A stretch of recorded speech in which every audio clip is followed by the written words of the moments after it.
नमस्कार, बहुत स्वागत है आपका। मैं हूं आपके साथ सुमित शर्मा। रायपुर से बड़ी खबर है। छत्तीसगढ़ में आरक्षण विधेयक पर सियासत अभी भी लगातार जारी है।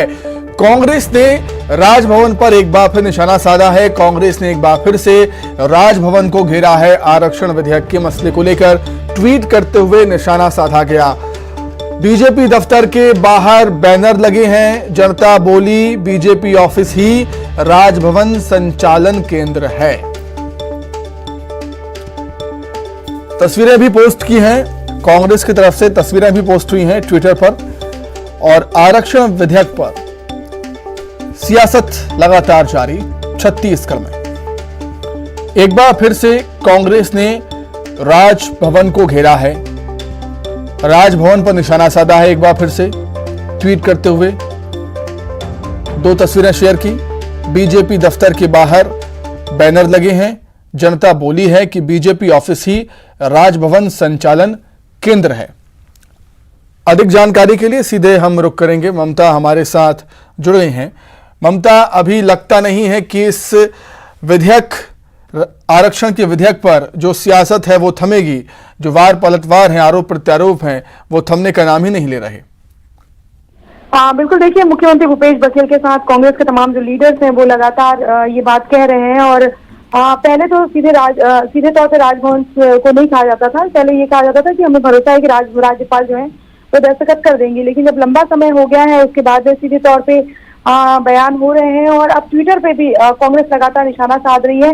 कांग्रेस ने अपने ट्विटर पे लिखा है कि बीजेपी का जो दफ्तर है वो एकात्म परिसर जो है वही राजभवन संचालन केंद्र है। और इसके पहले भी मुख्यमंत्री भूपेश बघेल ने अपने बयान में ये कहा था कि जो 10 बिंदु बने हैं वो 10 बिंदु राजभवन ने जो मांगे हैं वो राजभवन से नहीं बनाए गए हैं, बल्कि जो विधिक सलाहकार हैं वो बीजेपी के एकात्म परिसर में बैठते हैं। यानी कि साफ तौर पर उन्होंने कहा था कि बीजेपी दफ्तर से वो 10 बिंदु तैयार किए गए थे और उसके बाद सरकार को भेजे गए कि इसका जवाब दीजिए।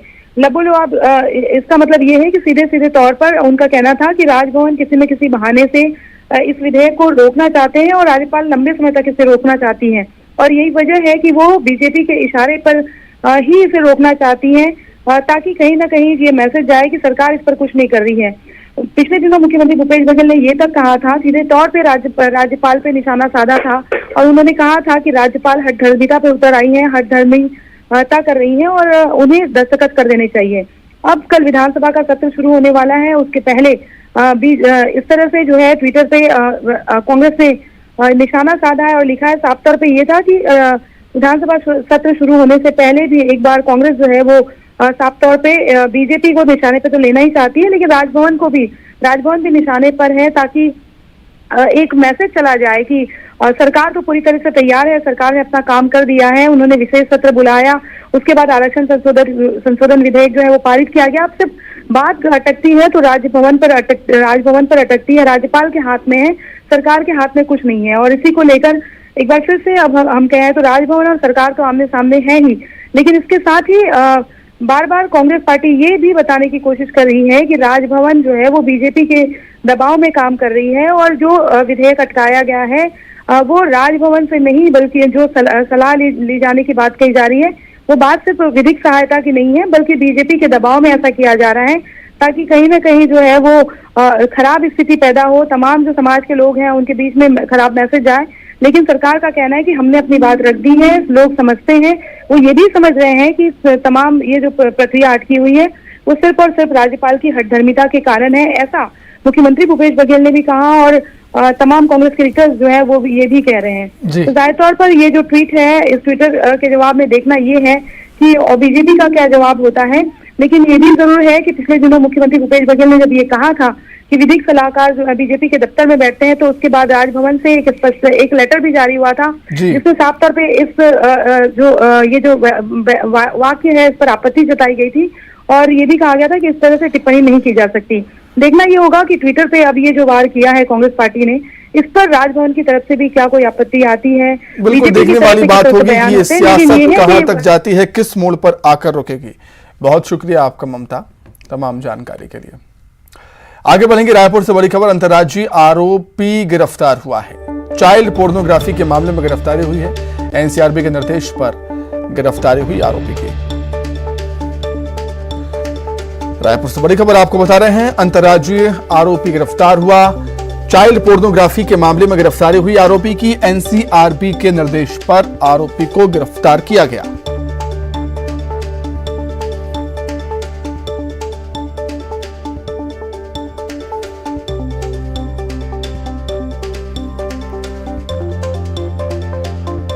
राजधानी रायपुर में अंतर्राज्यीय आरोपी गिरफ्तार हुआ है।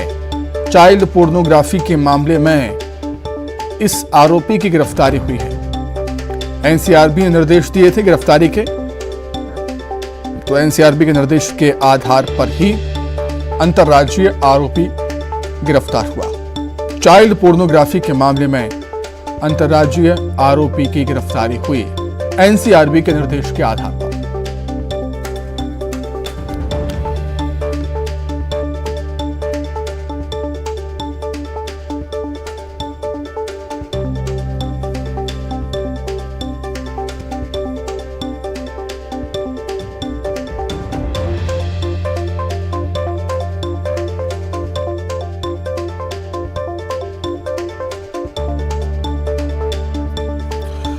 अधिक जानकारी के लिए बात करेंगे। रायपुर संवाददाता युगल तिवारी जुड़े हुए हैं फोन पर।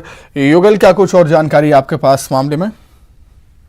देखिए, एक अंतर्राज्यीय जो आरोपी है पोर्नोग्राफी के मामले में, इसकी गिरफ्तारी है वो हुई है। देवराज को पुलिस ने गिरफ्तार किया है और दिल्ली से जो आरबीआई की जो रिपोर्ट है उसके आधार पर इसकी गिरफ्तारी है वो की जाती है। प्रदेश भर में इससे पहले भी बीते वर्ष 2022 में भी कई गिरफ्तारियां हुई थी और इस तरह से जो एक रिपोर्ट आती है अब छत्तीसगढ़ पुलिस को, उसी आधार पर इसकी गिरफ्तारी की गई। ये जो आरोपी है पहले गुड़ियारी रायपुर में रहता था और यहीं से उसने चाइल्ड पोर्नोग्राफी के जो वीडियो है वो अपलोड किए थे। उसी आधार पर इस आरोपी की तलाश है वो पुलिस कर रही थी और गुड़ियारी पुलिस ने और उसकी पूरी टीम, साइबर टीम ने ऐसे गिरफ्तार किया है। जी ठीक है युगल, बहुत शुक्रिया आपका जानकारी के लिए। मनेन्द्रगढ़ में विधायक गुलाब कमरो का अनोखा अंदाज देखने को मिला। 36 गली गाने पर युवाओं के साथ जमकर थिरके हैं विधायक गुलाब कमरो। नए साल के जश्न में नाचते हुए विधायक गुलाब कमरो नजर आए।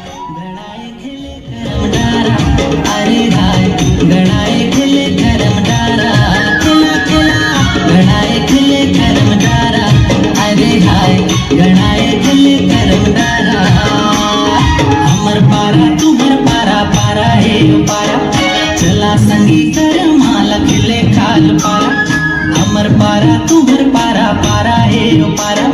चला संगी कर माला खिले खाल पारा, छोट बड़े कर्म धारा, छोट बड़े कर्म धारा, गड़ाए खिलते हमर सारा है। गड़ाए खिले कर्म धारा, अरे हाय गड़ाए खिले कर्म धारा।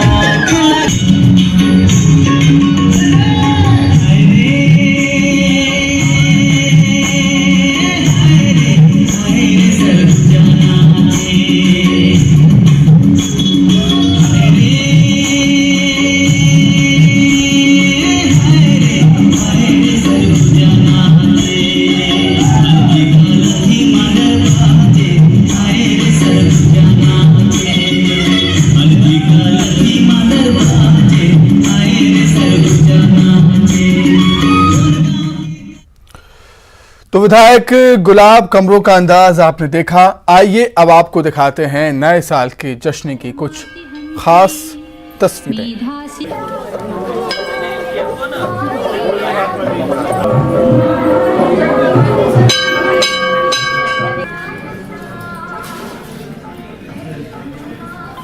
तो 6 तस्वीरें आपकी टीवी स्क्रीन पर। जांजगीर चांपा, मुंगेली, धमतरी, अंबिकापुर, करियाबंद, बड़ौदाबाजार। नए साल की शुरुआत भगवान के आशीर्वाद के साथ लोगों ने की है। भगवान से सुख, समृद्धि, संपत्ति की कामना की। देश में, प्रदेश में और अपने परिवार में खुशहाली, सुख, समृद्धि बनी रहे, ईश्वर से यही कामना लोगों ने की है। छत्तीसगढ़ के अलग अलग स्थानों पर जो देवालय हैं, जो मंदिर हैं, वहाँ पर भक्तों की भीड़ सुबह से ही हमें देखने को मिली थी। जानकी चांपा की बात करें, वहाँ पर भी मंदिरों में भक्तों की लंबी लंबी कतारें देखने को मिली सुबह से ही। मुंगेली में भी कमोवेश ऐसी ही तस्वीरें थी। वहीं धमतरी में भी लोग भगवान का आशीर्वाद लेने के लिए सबसे पहले पहुंचे नए साल के मौके पर। अंबिकापुर में भी भजन कीर्तन हुए और भगवान का आशीर्वाद लेकर ही नए साल के पहले दिन की शुरुआत लोगों ने अंबिकापुर में की है। और कुछ इसी तरह गरियाबंद में भी भगवान का आशीर्वाद लेने के लिए बड़ी संख्या में भक्त मंदिर पहुंचे हुए थे, चाहे वो महिलाएं हों, बुजुर्ग हों, युवा हों या बच्चे। बड़ौदा बाजार में भी कमोवेश ऐसी ही तस्वीरें देखने को मिली।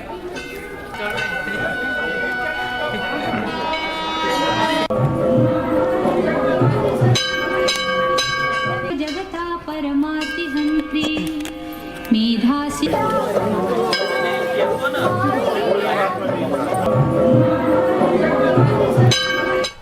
आइए अब खबरें रफ्तार से।